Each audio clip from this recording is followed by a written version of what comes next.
শুধু আপনি দুইটা জিনিস দেন, জান্নাত আপনার। আল্লাহ ফায়সালা কোরআনুল কারীমে দিয়েই দিয়েছেন। আপনি আল্লাহকে দুইটা জিনিস দিবেন, আল্লাহ আপনাকে জান্নাত দিয়ে দিয়েছে। দলিল 9 নং সূরা সূরাতুত তাওবা, 9 নং সূরা সূরাতুত তাওবা 111 নম্বর আয়াত। ইন্নাল্লাহা আশতারা, নিশ্চয় আল্লাহ ক্রয় করেছেন, কিনে নিয়েছেন, মিনাল মুমিনিনা, মুমিনদের কাছ থেকে। ভালো করে শুনুন, ইন্নাল্লাহা আশতারা মিনাল মুমিনিনা, মুমিনদের কাছ থেকে ক্রয় করে নিয়েছেন, কিনে নিয়েছেন। কি কিনেছেন? আনফুসাহুম, তার জান, ওয়া আমওয়ালাহুম, তার মাল। আপনি সম্পদ এবং জীবন যদি আল্লাহকে দিতে পারেন, আল্লাহ বলছেন বিআন্না লাহুমুল জান্নাহ, আমি তাকে জান্নাত দিয়ে দিলাম। সুবহানাল্লাহ। আপনি জান ও মাল দেন, জান্নাত আপনার। জান্নাতের পিছনে মুমিনকে দৌড়ানো লাগবে না, বরং আপনার জান ও মাল, জীবন আল্লাহর পথে ব্যয় করেন, জান্নাত আপনার। জান্নাত আল্লাহ আপনাকে দিয়েই দিয়েছে, একবারে বিক্রি করে দিয়েছে। শুধু আপনি জান আর মাল দেন। তো জান দিতে রাজি আছি, মাল দিতে রাজি নয়। নামাজ পড়ি, যাকাত দিই না। নামাজ পড়ি, জমি থেকে অসুর বের করি না। এই মান দিয়ে কাজ হবে না, এই মান দিয়ে কাজ হবে না, জান্নাত মিলবে না। এরপর আল্লাহ বলছেন আমাকে জান দাও আর মাল দাও, আর আমার পথে সংগ্রাম করতে হবে। ইউকাতিলুনা ফি সাবিলিল্লাহ, আল্লাহর রাস্তায় তুমি সংগ্রাম করবে, যুদ্ধ করবে, জিহাদ করবে। যেখানে অন্যায় সেখানে প্রতিবাদ করবে, যেখানে অন্যায় সেখানে প্রতিবাদ করতে হবে। ইউকাতিলুনা ফি সাবিলিল্লাহ, আল্লাহর রাস্তায় সংগ্রাম করতে হবে, আল্লাহর রাস্তায় যুদ্ধ করতে হবে। ফায়াকতুলুনা, আগে মারো, আগে মারো। ওয়ায়ুকতালুন, তারপর মরো। মুসলিম মারখা জাতি নয়, তবু আজ মার খাচ্ছে। মানে ইহুদি খ্রিস্টান হাতে মুসলিম মার খাচ্ছে, নির্যাতন হচ্ছে, ছোট ছোট বাচ্চা আজকে মারা যাচ্ছে। ফিলিস্তিনের কি অবস্থা, কি অবস্থা! আজকে ছোট ছোট বাচ্চা জীবন হারাচ্ছে, কাদের জন্য? আমাদের জন্য। আমরা ঐক্যবদ্ধ নেই। ওয়াতাসিমু বিহাবলিল্লাহি জামিআ, আল্লাহ বলেন আমার দ্বীনকে, আমার রজ্জুকে আঁকড়ে ধরো। ওয়ালা তাফাররাকু, তোমরা বিচ্ছিন্ন হয়ো না। আজকে পরিবার কারোর সাথে সম্পর্ক নেই, ভাইয়ের সাথে ভাইয়ের সম্পর্ক নেই, বাবার সাথে ছেলের সম্পর্ক নেই, কারো সম্পর্ক ভালো নেই। একজন আরেকজনকে ডাকলে কেউ আসে না। তাহলে এই মুসলিম ঐক্যবদ্ধ যদি না থাকে, বিজয় লাভ করতে পারবে না। আর যদি মুসলিমের সংখ্যা কম হয়, ঈমান তাজা থাকতে হবে। কিন্তু ঈমানই দুর্বল, ঈমানের মধ্যে ভেজাল। মুখে যা বলি, কাজে আরেক, হবে না। এই মুসলিম মার খাবে যতদিন এক না হবে। কারণ যদি গ্রামে 7 ভাই এক জায়গায় থাকে, তো ওর ছেলেকে গায়ে হাত দেয় কে? বলে না ওরা সব একদিকে রে, যাস না একদম। কারণ একজোট। আর যখন ভিন্ন ভিন্ন ভাগ ভাগ হয়ে গেছে, তখন কে কাকে মারে? যখন শক্ত একবদ্ধ থাকবে, কাফের মুশরিক মুসলিমদের গায়ে হাত দিতে পারবে না। ওয়াতাসিমু বিহাবলিল্লাহি জামিআ, তোমরা আল্লাহর রজ্জুকে আঁকড়ে ধরো। অথচ আমরা আঁকড়ে ধরা বিচ্ছিন্ন। এই ঈমান দিয়ে কাজ হবে না, বরং আল্লাহর রাস্তায় একনিষ্ঠভাবে সংগ্রাম করতে হবে। এই জীবনটা আল্লাহর পথে ব্যয় করতে হবে। যেখানে অন্যায় সেখানেই প্রতিবাদ করতে হবে। অন্যায় যেখানে প্রতিবাদ নাই, বরং অন্যায়ের সাথে আমরা যুক্ত হই। আল্লাহ বলছেন 22 নং সূরা সূরা হজ 78 নম্বর আয়াতে, ওয়াজাহিদু ফিল্লাহি, তোমরা আল্লাহর রাস্তায় জিহাদ করো, সংগ্রাম করো। হাক্ক জিহাদ, সত্যিকারের সংগ্রাম করো, সত্যিকারের জিহাদ করো। জিহাদ শুধু মানুষকে হত্যা করা নয়, অন্যায় যেখানে প্রতিবাদ সেখানে এর নাম জিহাদ। অন্যায় যেখানে প্রতিবাদ হবে সেখানে এর নাম সংগ্রাম। জিহাদ আমরা ভুল বুঝি। কোরআনুল কারীমে একটা বিধান আল্লাহর, এই জিহাদকে আমরা সবাই ভুল বুঝি যে জিহাদ মানে মানুষকে হত্যা করা। জিহাদ মানে মানুষকে হত্যা করা নয়। ইসলামের বিরুদ্ধে যদি কেউ যাবে, ইসলামে বাধা প্রদান করবে, ইসলামকে দুর্বল করতে আসবে, ইসলামকে ভাঙচুর করতে আসবে, তখন তার উপর কিতাল চালানো ফরজ, তখন তার উপর জিহাদ করতে হবে। সাধারণত অন্যায় যেখানে প্রতিবাদ সেখানে এর নাম জিহাদ। সংগ্রাম মানে আল্লাহর রাস্তায়। যখন ইসলামে কেউ বাধা দিবে না, মুসলমানকে হত্যা করা হবে না, মানুষের গাড়ি ভাঙচুর করা হবে না, সাধারণ মানুষের গাড়িতে ইট পাটকেল মারা হবে না, রাস্তার ভিতরে গাছ গোছালি দিয়ে আটকানো হবে না, এর নাম জিহাদ নয়, এর নাম জিহাদ নয়। বরং অন্যায় যেখানে প্রতিবাদ হবে সেখানে জিহাদ মানে মানুষকে শুধু হত্যা করা নয়, বরং হত্যা করতে হবে তাকে যে ইসলামে বাধা দেয়, ইসলামকে নষ্ট করতে আসবে, ইসলামকে ভাঙচুর করতে আসবে, ইসলামের যে ক্ষতি করবে তার উপর কেতাল করতে হবে, তাকে দরকার হলে হত্যা করতে হবে। আল্লাহ বলছেন ইয়কতালুনাকে হত্যা করো। ওয়াল্লাযীনা আমানু ইউকাতিলুনা ফি সাবিলিল্লাহ, যারা ঈমানদার তারা সংগ্রাম করবে, জিহাদ করবে আল্লাহর রাস্তায়। যারা ঈমানদার তারা সংগ্রাম করবে কার রাস্তায়? আল্লাহর রাস্তায়। ওয়াল্লাযীনা কাফারু ইউকাতিলুনা ফি সাবিলিত তাগুত, আর যারা কাফের তারা সংগ্রাম করবে তাগুতের রাস্তায়। যারা ঈমানদার তারা কার রাস্তায় সংগ্রাম করবে? আল্লাহর রাস্তায়। আর যারা কাফের তারা কার রাস্তায়? তাগুতের। তাগুত কি? তগা শব্দ থেকে তাগুত উৎপত্তি। তগা শব্দের অর্থ হচ্ছে সীমা লঙ্ঘনকারী। সীমা লঙ্ঘনকারী তাকে বলা হয় যেটা আল্লাহ আইন দিয়েছেন, বিধান দিয়েছেন, এর পরিবর্তন যে করবে। আল্লাহ যে সীমানা দিয়েছেন, এই সীমানা আমার ভালো লাগেনি, এই সীমানা আমার পছন্দ হয়নি, এখন আমি এটা বাদ দিয়ে আমার নতুন সীমানা চালু করলাম, আমার নতুন আইন চালু করলাম, আমার নতুন বিধান চালু করলাম, এর নাম হচ্ছে সীমা লঙ্ঘনকারী। ফেরাউন আল্লাহর সীমানা লঙ্ঘন করেছিল, নমরুদ আল্লাহর সীমানা লঙ্ঘন করেছিল, আবু জাহেল আল্লাহর সীমানা লঙ্ঘন করেছিল। কারণ নবীরা আল্লাহর হকের দাওয়াত দিয়েছে, তারা বাতিল, তারা পছন্দ করেনি, তারা বলেছে এটা চলবে না, বরং আমরা যেটা দিচ্ছি সেটা চলবে। যখন আল্লাহর আইন বিধানকে মাটি চাপা দিয়ে নতুন বিধান আইন জারি করবে, ওই ব্যক্তি হচ্ছে তাগুত ও সীমা লঙ্ঘনকারী। ভালো করে বুঝতে হবে।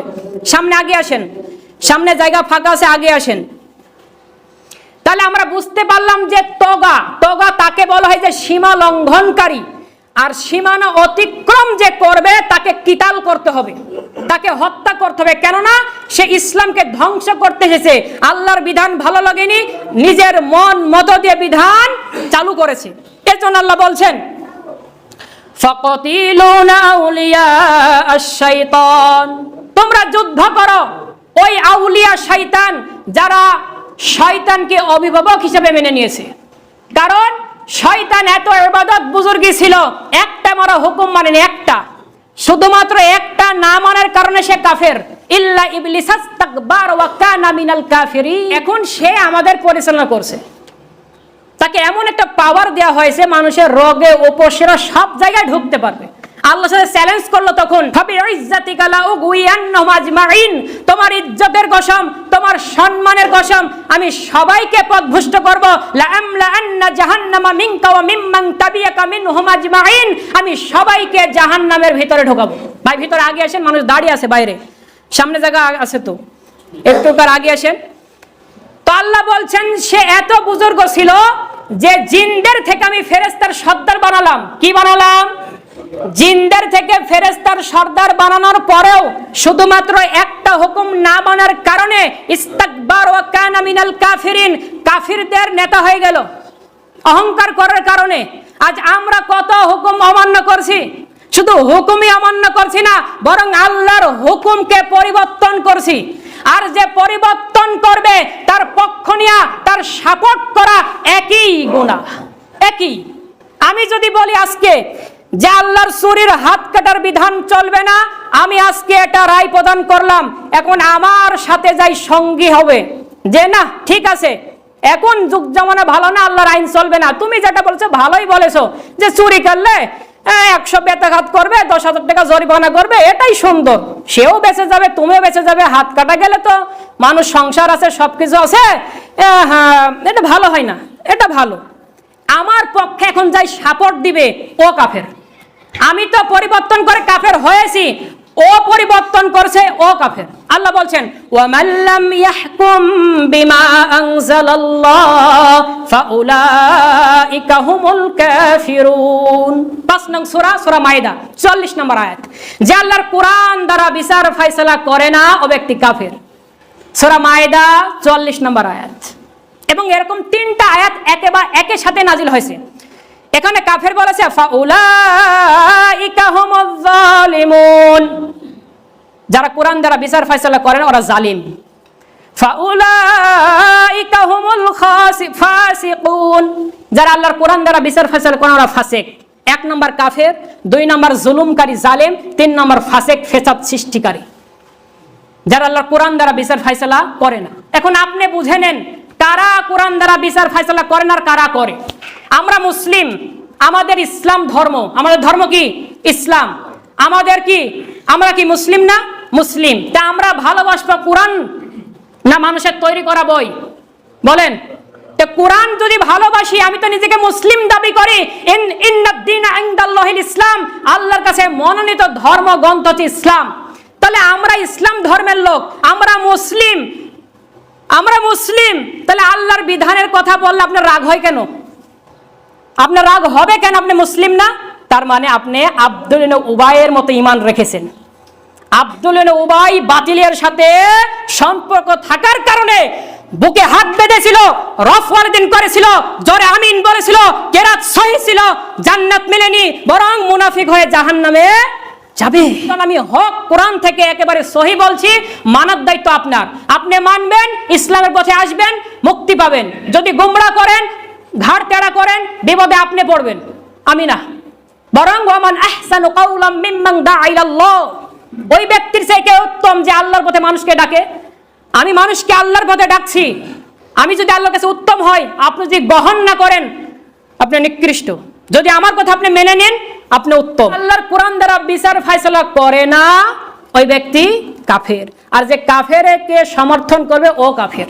দলিল সূরা মায়দার 40 নম্বর আয়াত। তো আল্লাহ বলেন কুতিবা আলাইকুমুল কিতাল, আমি তোমাদের উপর কিতাল যুদ্ধ ফরজ করলাম, ওয়া হুয়া কুরহুল লাকুম, কিন্তু এটা তোমাদের কাছে অপছন্দনীয়। সূরা বাকারা 216 নম্বর আয়াত। আল্লাহ বলছেন ওয়া হুয়া কুরহুল লাকুম, এটা তোমাদের কাছে অপছন্দনীয় মনে হচ্ছে, অথচ আমি তোমাদের উপর কিতাল ফরজ করেছি। যখন ইসলামকে কেউ ধ্বংস করতে আসবে, মুসলমানের উপর আক্রমণ চালাবে, মুসলমানদেরকে হত্যা করবে, শিশু নির্যাতন করবে, তখন তাদের উপর জিহাদ করতে হবে ঐক্যবদ্ধ হয়ে। ওয়াতাসিমু বিহাবলিল্লাহি জামিয়া, ঐক্যবদ্ধ হয়ে তাদের উপর রুখে দাঁড়াতে হবে। ওয়া হুয়া কুরহুল লাকুম, কিন্তু এটা তোমরা অপছন্দ করো, মারামারি কাটাকাটি এগুলো তোমরা পছন্দ করো না, যে নিজের জান দেব। অথচ আল্লাহ বলছেন ইন্নাল্লাহা আশতারা মিনাল মুমিনিনা, আমি মুমিনদের কাছে ক্রয় করে নিয়েছি আনফুসাহুম ওয়া আমওয়ালাহুম, জান ও মাল দাও, বিআন্না লাহুমুল জান্নাহ, আমি জান্নাত দিয়ে দেব। অথচ আমরা সিয়াম একেবারে বুকে ধরার মতো আঁকড়ে ধরে নিয়েছি। আল্লাহ বলেছেন ইয়া আইয়ুহাল্লাযীনা আমানু কুতিবা আলাইকুমুস সিয়াম, সূরা 2 নং সূরা বাকারা 183 নম্বর আয়াত, যে ঈমানদারগণ তোমাদের উপর সিয়াম ফরজ করা হয়েছে। বেনামাজি রোজাদার সবাই সিয়াম থাকে, সবাই রোজা থাকে। কুতিবা আলাইকুমুস সিয়াম, কুতিবা ফরজ করা হলো, আলাইকুম তোমাদের উপর সিয়াম। আর এখানে আল্লাহ বলেন কুতিবা ফরজ করা হলো আলাইকুমুল কিতাল, শুধু শব্দ সেন্স। কুতিবা ফরজ করা হয়েছে আলাইকুম তোমাদের উপর কিতাল, জিহাদ। অথচ আল্লাহ বলেন ওয়া হুয়া কুরহুল লাকুম, এটা তোমরা পছন্দ করো। অথচ আমি যখন দিলাম ইয়া আইয়ুহাল্লাযীনা আমানু কুতিবা আলাইকুমুস সিয়াম, তখন তোমরা সাদরে গ্রহণ করে নিলে, সাদরে গ্রহণ করে নিলে। শুধু মনে রাখবেন মিষ্টি খাওয়া সুন্নাত, জমিনে আল্লাহর দ্বীন কায়েমের জন্য রক্ত দেওয়া সুন্নাত। জমিনে আল্লাহর দ্বীন কায়েমের জন্য রক্ত দেওয়া সুন্নাত। শুধু নামাজ ফরজ, রোজা ফরজ, হজ ফরজ, এগুলো ফরজ মিষ্টি করে নিচ্ছি। যখন আল্লাহর রাস্তায় জিহাদের জন্য ডাক দেওয়া হবে, আল্লাহর দ্বীনকে কেউ যখন শেষ করতে আসবে, ইসলামকে মাটির সাথে মিশিয়ে দিতে আসবে, তখন ইসলামকে বিজয়ী করার জন্য রুখে দাঁড়াতে হবে। যদি ইসলামের এই চিন্তা চেতনা আমাদের মধ্যে না থাকে, আমরা মুনাফিক হয়ে মরব। দলিল আন আবি হুরাইরা রাদিয়াল্লাহু আনহু ক্বালা নবী সাল্লাল্লাহু আলাইহি ওয়াসাল্লাম মান মাতা ওয়া লাম ইয়াগলুজ, যে ব্যক্তি মৃত্যুবরণ করলো কিন্তু জিহাদ করলো না, যুদ্ধ সংগ্রাম করলো না, ওয়ালাম হাদ্দাস বিহি নাফসাহু, জিহাদের চিন্তা পরিকল্পনা অন্তরে ধারণা করলো না, সংগ্রামের চিন্তা চেতনা ধারণা করলো না, মাতা আলা সুবাতিম মিন নিফাক, তার মৃত্যু হবে মুনাফিক অবস্থায়। তার মৃত্যু হবে কি অবস্থায়? মুনাফিক অবস্থায়। আমাদের ভিতরে সংগ্রামী চেতনা থাকতে হবে। যখন কেউ নবীকে গালি দিবে, যখন কেউ আল্লাহকে গালি দিবে, ইসলামের বিরুদ্ধে কটূক্তি করবে, তখন আপনার প্রতিবাদ জানাতে হবে, অথচ আপনি প্রতিবাদ জানান না, তার ভিতরে ঈমান নাই। জিহাদের চিন্তা চেতনা সবকিছু অন্তরে ধারণ করতে হবে, তাহলে সে মুমিন। যদি জিহাদের চিন্তা চেতনা ভিতরে লালন পালন না করে, আল্লাহ বলেন মাতা আলা শুবাতিম মিন নিফাক, তার মৃত্যু হবে নিফাকি অবস্থায়। আন আবু যার থেকে বর্ণিত, তিনি বলেন রাসূল সাল্লাল্লাহু আলাইহি ওয়াসাল্লামকে প্রশ্ন করা হলো আইয়ুল আমাল আফদল, হে আল্লাহর রাসূল সবচাইতে ইসলামের উত্তম কাজ কোনটি? আল ঈমানু বিল্লাহ, আল্লাহ রাসূল বলছেন 1 নম্বর আল্লাহর প্রতি ঈমান আনা, 2 নম্বর ওয়া জাহিদু ফিস সাবিলিল্লাহ, আল্লাহর রাস্তায় জিহাদ করা, মুসলিম 2518 নম্বর হাদিস। এরপরে বলছেন মানিকবার কদামাহু ফিস সাবিলিল্লাহ, যে আল্লাহর রাস্তায় তার পাটা বাড়িয়ে দিল, যে আল্লাহর রাস্তায় তার পাটা ধূসরিত করলো, আল্লাহর পথে বিলিয়ে দিল নিজের জীবনটা, ফাওয়া হারামুন আলান নার, তার জন্য জাহান্নামের আগুনই হারাম। সুবহানাল্লাহ। আল্লাহ রাসূল বলছেন যার জীবনটা আল্লাহর রাস্তায় সেট করলো, যে আমার জীবন আজ থেকে আল্লাহর রাস্তায় বিলিয়ে দিলাম, ওয়াকফ করে দিলাম, আজ থেকে নামাজ পড়বো, হজ করবো, যাকাত করবো, টাকা থাকলে বিবিকে পর্দা করবো, দাড়ি রাখিয়ে দেবো, একেবারে ইসলামের পথে নিজের জীবনকে বিলিয়ে দেব, আল্লাহ রাসূল বলেন ফাওয়া হারামুন আলান নার, তার জন্য জাহান্নামের আগুনই হারাম। আল্লাহু আকবার। নিজের জীবনটা আল্লাহর রাস্তায় দিতে হবে, নিজের জীবনটা আল্লাহর রাস্তায় দিতে হবে। আর আমরা যে আল্লাহর রাস্তায় না দিই, অন্যায় কাজে বাধা প্রদান না করি, মানুষকে সৎ কাজের উপদেশ না দিই, আমরা উম্মত শ্রেষ্ঠ উম্মত হয়ে জন্মেছি কিন্তু নিকৃষ্ট হয়ে মরবো। আল্লাহ বলছেন কুনতুম খায়রা উম্মাহ, তোমরাই শ্রেষ্ঠ জাতি হবে, তোমরাই শ্রেষ্ঠ উম্মত হবে। উখরিজাত লিন্নাস, আরে তোমাদের আমি বের করেছি মানুষের কল্যাণের জন্য। তা'মুরুনা বিল মা'রুফ, তোমরা সৎ কাজের আদেশ করবে, ওয়া তানহাউনা আনিল মুনকার, অসৎ কাজের নিষেধ করবে। তাহলে আমরা শ্রেষ্ঠ জাতি, শ্রেষ্ঠ উম্মত হব তখন যখন অন্যায় কাজে বাধা প্রদান করব। যখন অন্যায় কাজে বাধা প্রদান করব তখন আমরা শ্রেষ্ঠ হব। আর সৎ কাজে যখন আদেশ করব, অথচ আমরা সৎ কাজের আদেশ নাই, অন্যায় কাজের নিষেধ নয়, আমরাই নামাজ পড়ছি, আমরাই টিভির দোকানে গিয়ে টিভি দেখছি, তো নিষেধ করবে কে? নিষেধ করবে কে? আমরাই নামাজ পড়ছি, আমরাই সুদের টাকা তার থেকে নিচ্ছি, তো তাকে নিষেধ করবে কে? আমরাই নামাজ পড়ছি, আমরাই হজ করছি, আমরাই কিস্তির উপর টাকা তুলছি, তো নিষেধ করবে কে? আমরাই নামাজ পড়ছি, আমার দাড়ি আছে, আমি দোকানে সিগারেট জর্দা গুল বেচছি, তো নিষেধ করবে কে? আল্লাহ বলেন কুনতুম খায়রা উম্মাহ, তোমরাই শ্রেষ্ঠ জাতি, তোমরাই শ্রেষ্ঠ জাতি। তোমরা যদি অন্যায় কাজে বাধা প্রদান করো, সৎ কাজের আদেশ করো। আল্লাহ রাসূল সাল্লাল্লাহু আলাইহি সাল্লাম বলছেন কোন জাতির মধ্যে কোন লোক যখন অন্যায় কাজ করবে, যদি বাধা প্রদান না করে শক্তি থাকা সত্ত্বেও, তাহলে তার মৃত্যু আসার আগেই আযাব আসবে, মৃত্যু আসার পূর্বে আযাব আসবে। হাত পঙ্গু, প্যারালাইসিস, বড় ধরনের রোগ, মৃত্যু আসার পূর্বে তার আযাব আসবে, এটা আল্লাহ রাসূল বলেছেন। অতএব অন্যায় কাজে বাধা প্রদান করতে হবে এবং কি করতে হবে? সৎ কাজের আদেশ করতে হবে। আল্লাহ রব্বুল আলামিন বলেন কুনু মা'আস সাদিকিন, তোমরা সত্যবাদীর সঙ্গী হও। অতএব আমরা সত্যবাদীর সঙ্গে হব, ন্যায়পরায়ণ বাদশার সঙ্গে হব, ন্যায়পরায়ণ সঙ্গীর সঙ্গে হব, আমরা ভালো মানুষের সঙ্গে হব, যারা সাদিক বান্দা তার পক্ষ নেব।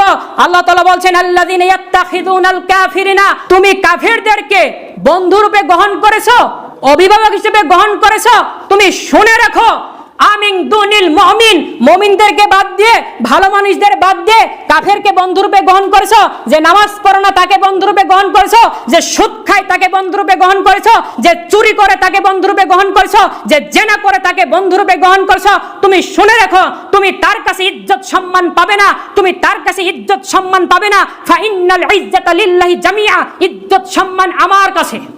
যখন তুমি বলবে যাকাত আমাল ঈমান, তুমি তখন ঈমানের স্বাদ পাবে। রাদিতু বিল্লাহি রাব্বা ওয়া বিল ইসলামি দীনা, যখন বলবে আমার রব আল্লাহ, আমার দ্বীন ইসলাম, ওয়া বি মুহাম্মাদির রাসূলা, আমার নবী রাসূল, তখনই তুমি ঈমানের স্বাদ পাবে, এর আগে পাবে না। তোমার জীবনকে আল্লাহর রাস্তায় বিলিয়ে দিতে হবে। আন আনাস ইবনে মালিক রাদিয়াল্লাহু ক্বাল ক্বালা নবী সাল্লাল্লাহু আলাইহি ওয়াসাল্লাম লা ইউমিনু আহাদুকুম হাত্তা কুনা হাব্বা ইলাইহি মিন ওয়ালিদিহি ওয়া ওয়ালিহি ওয়ান নাসি আজমাইন। মুত্তাফাকুন আলাইহি, বুখারী মুসলিম যৌথ হাদিস। আল্লাহ রাসূল সাল্লাল্লাহু আলাইহি ওয়াসাল্লাম বলছেন লা ইউমিনু আহাদাকুম, তুমি ততক্ষণ মুমিন হতে পারবে না যতক্ষণ না তোমার ছেলে সন্তান, তোমার আত্মীয় স্বজন, তোমার পরিবার পরিজনের চাইতে আমি রাসূল না প্রিয় হব। আমি রাসূল তোমার কাছে যতক্ষণ না প্রিয় হব ততক্ষণ তুমি মুমিন হতে পারবে না। লাকাদ কানা লাকুম ফি রাসূলিল্লাহি উসওয়াতুন হাসানাহ, উত্তম আদর্শ, উত্তম মডেল আল্লাহ রাসূলের জীবনীতে ও তার চরিত্র ধারণ করে পিতামাতা, ছেলে সন্তান সবার চাইতে আল্লাহ রসুলকে ভালোবেসে আল্লাহর পথে জীবন ব্যয় করতে হবে, তাছাড়া মুক্তির পথ হবে না। আমি মুসলমানের ঘরে জন্ম নিয়েছি বলে আমি জান্নাতের সার্টিফিকেট পাবো, হবে না। আইলা হাদিসে মসজিদে আইলা হাদিস ভাগ নামাজ পড়ছি আমি জান্নাত পেয়ে যাব, হবে না। বরং ঈমানকে তাজা রাখতে হবে। একটা কথাই মনে রাখবেন, ঈমান যদি শিরিক মুক্ত, বিদআত মুক্ত, তাগুত মুক্ত থাকে তাহলে, আর আমল যদি বিদআত মুক্ত থাকে অবশ্যই জান্নাত হবে। ইন্নাল্লাযীনা আমানু, নিশ্চয় ঈমান এনেছে, ওয়া আমিলুস সলিহাত, আমলের সলেহ করেছে, কানাত লাহুম জান্নাতুল ফেরদাউস নুজুলা, তার জন্য জান্নাতুল ফেরদাউস। অতএব আমি যা খুতবাতে বোঝাতে চাইলাম আপনাদেরকে খুব সংক্ষিপ্ত আকারে, যে আমাকে আল্লাহ সৃষ্টি করেছেন তার ইবাদত, তার দাসত্ব, তার গোলামি করার জন্য। এ ব্যতীত আমার ইবাদত, আমার কাজ কোনো শয়তান, কোনো পীর, কোনো বাবা, কোনো তাগুত, কোনো নেতা কেউ পাবে না, বরং আমার ইবাদত পাওয়ার যোগ্য আল্লাহ। 5 ওয়াক্ত যখন আজান দিবে সময় মতো আমরা এসে আল্লাহকে নত স্বীকার করে সেজদা দিব, এবং প্রত্যেকটা ক্ষেত্রে নবীর সুন্নাত মোতাবেক চলে নিজের জীবন ধারণ করব। আর যা খুতবাতে বোঝাতে চাইলাম, শুধু নামাজ, রোজা, হজ, যাকাত পর্ব ঠিক আছে, এই ভিতরে জিহাদি চেতনা লালন করতে হবে। যদি জিহাদি চেতনা, সংগ্রামী চেতনা লালন না করি, আমার ভিতরে ঈমান নাই। জিহাদি চেতনার সূত্র বলে দিই, আপনার ভিতরে যে জিহাদি চেতনা আছে এর সূত্র হচ্ছে, আন আবি উমামা রাদিয়াল্লাহু ক্বাল ক্বালা নবী সাল্লাল্লাহু আলাইহি ওয়াসাল্লাম ইযা সাররাতকা হাসানাতুকা ওয়া সাআতকা সাইয়্যাতুকা ফাআনতা মুমিন। আল্লাহ রাসূলকে জিজ্ঞাসা করলো, আন্না রাসূলুল্লাহ সাল্লাল্লাহু আলাইহি ওয়াসাল্লাম, হে আল্লাহ রাসূল, আমার যে ঈমান আছে, মাল ঈমান, আমার যে ঈমান আছে আমি এটা কিভাবে বুঝবো? তখন আল্লাহ রাসূল বলেছিলেন, ইযা সাররাতকা হাসানাতুকা, যখন ভালো কাজ দেখে আনন্দ দিবে, ভালো কাজে বাধা দেওয়া নয়, বরং ভালো কাজ দেখে আনন্দ। কেউ নামাজ পড়তো না, নামাজ পড়ছে, তাকে বাদ দিতে হবে, এটা ভালো কাজ, এটা নবীর সুন্নাত, এটাই সঠিক পথ। আপনি উস্কানি দিতে পারবেন না যে শিলের মাথায় টুপি উঠেছে, বাপ খারাপ ছেলে ভালো, এরকম উস্কানি দেওয়া যাবে না, বরং তাকে উৎসাহ দিয়ে ইসলামের পথে আগাতে হবে। ইজা সাররাতকা হাসানাতুকা, ভালো কাজ দেখে যার ভালো লাগবে, ওই যা সাইয়্যাতুকা, এবং মন্দ কাজ দেখে যে নিষেধ করবে। যদি আপনার মন্দ কাজ দেখে নিষেধ না আসে, বুঝতে হবে ঈমান নাই। কারণ অন্যায় যেখানে, প্রতিবাদ সেখানে, এর নাম জিহাদ, এর নাম সংগ্রাম।